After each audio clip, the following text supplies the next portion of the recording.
Sheesh mga kauragon, for today's vlog mga kauragon, ito nga po pala yung kaganapan ng wedding anniversary namin ng asawa ko. Bali na isipan po namin na mamasyal doon sa isang beach resort dyan sa Punta Estrella Beach Resort, Barangay Cagmanaba, Uwas Albay mga idol. Bali dumaan kami dyan ng Libon Albay, din binaybay namin yung road papuntang Pantaw Road. Yan, kita nyo man mga idol, pinas forward na lang namin to kasi sobrang haba nung biyahe namin. Inabot kami dito ng halos isang oras mahigit kasi dahan-dahan lang naman ako magpatakbo kasi nga anniversary nga namin. Siyempre ingat palagi mga idol. Yan, napakaganda nga ng mga tanawin dito kasi napaka-presko ng hangin. Sa mga dinadaanan namin ay hindi masyadong traffic mga idol. Kaya dire-diretso lang po kami dyan mga idol hanggang sa makarating po kami doon sa pupuntahan namin. Napakaganda nga po ng lugar na pupuntahan namin kasi nakapunta na kami dati dito. Kasama namin yung pamilya ko, nag-overnight kami dyan. Kaya naisipan ko ngayong anniversary namin ni Mrs. Bumalik ulit kami para mag-banding nga kami mag-asawa mga idol. Napakalawak nga po ng Pantaw Gladiator Catholic Arena. Ang nababakaron po na yan ay puros pumanukan yan sa baba. At yan, dumiretso na po kami kasi sobrang haba talaga. Kung pupunta po kayo dito mga idol, talagang napakalayo nito. Pero sulit naman. Kita nyo naman mga idol, ito po yung Punta Estrella Beach Resort. Kung nakikita nyo mga idol, white beach po ito mga idol. White sand po ito. White sand, tapos napakalinis, napakalinaw ng tubig.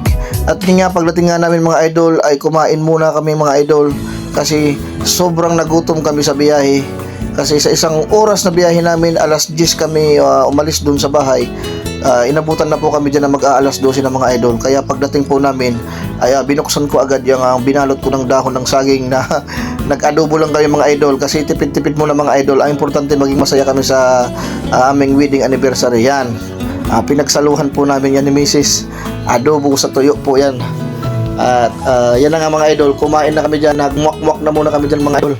Para naman pag maligo tayo, busog tayo mga idol, sabay sasaw-saw doon sa napakalinis at napakagandang dagat. Napakalamig nga po pala ng tubig dyan kahit mainit yung panahon, ay talagang napaka-presko ng tubig dito. Kaya tingnan nyo naman mga idol, pwede na natin itong ikumpara sa Boracay Beach Resort mga idol kasi napakalinaw ng tubig yan, kitang-kita. Tapos dyan mga idol, makikita mo rin sa ilalim ay may mga naggagandahang isda, yung mga pang-aquarium. Makikita mo nyo po yan dyan mga idol, dyan sa dagat ng Punta Estrella Beach Resort. Kita nyo naman mga idol. Bali naglakad-lakad muna kami dyan para naman ma-enjoy namin yung napaka-preskong tubig dito sa beach resort na ito mga idol. Sa mga pupunta po pala dito mga idol ay 100 pesos lang po yung entrance dito. Kung hindi kayo mag-cottage, pwede rin. Kung kami hindi na kami nag-cottage kasi nakilala man kami vlogger nung may-ari mga idol, nabigyan kami ng discount. Kaya sinulit na po namin yung pagkakataon. Kaya hayan na nga, tuwang-tuwa na si Makauurag at kami po ay nagpakasaya na sa oras na yan mga kauragon. Ikaw taas pang ginagawa. Para pa baby. Hey.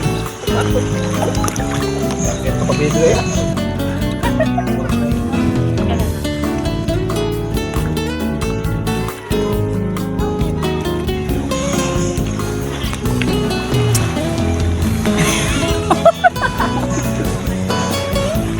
Kapusuan.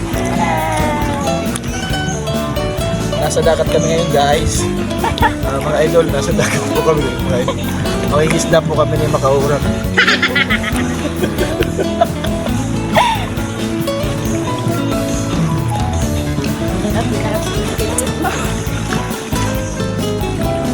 Gadkit.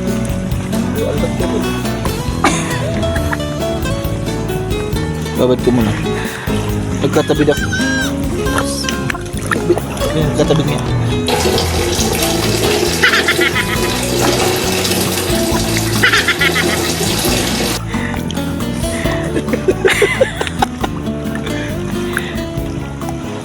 Naamo katakot ba kung nangapot? Kung maulog ako. Maulog na ikadiri sa Hindi mo katubig ganit. Kayo. Guys. Butang na sa kuryente ka na. Kung nga rin ko mapagdampi. Ha? Amoy inagyantaw, ano? Ayaw. Libre mo kita sa'yo na, magkasali mabayaran.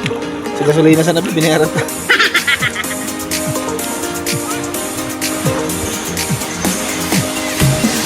At isa din nagtabi. Ang paparat. Nagtabi kasi.